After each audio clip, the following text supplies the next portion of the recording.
we're not making an opera. We're not setting the story to music. Nor are we writing a biopic about the life of Shostakovich Right. or a play adaptation of Chekhov's The Black Monk. It is creating and showing the story of this great composer trying to tell a story and getting interfered with. When he had his first great success, I mean, international success. I think it's fair to say the first big international success of his opera, Lady Macbeth of the Tenth District, which was a huge hit, not just in Russia, but was starting to get done throughout Europe and even in America. And all of a sudden, 2 years into its life, Stalin came and finally attended a performance, and the next day, magically, there was a front page editorial in Pravda that a lot of people think was written by Stalin, and if not, by someone Stalin Or he told somebody to write it.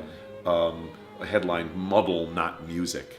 This pretty much destroyed Shostakovich's life. He thought forever, and it didn't turn out that way.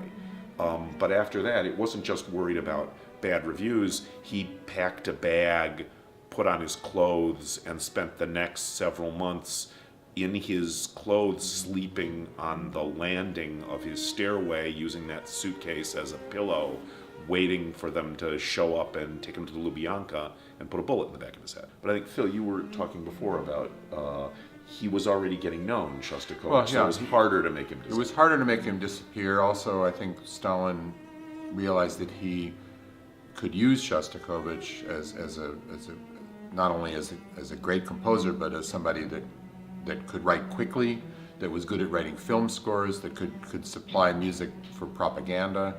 Whatever he Marches, needed. patriotic celebrations. Right. He was whatever real he good needed. at that. And also I think there was a part of it where in which Stalin enjoyed playing, sort of the cat playing with the mouse rather than killing it. He liked to keep it alive and frightened. And that's very much part of this music theater piece, is that cat and mouse game, if you want to call it a game, that cat and mouse struggle between Stalin and Shostakovich, and how Stalin, with ultimate power, ultimately gets subverted by this small, weak artist who manages somehow to sneak his truth into the work and finally outlast him.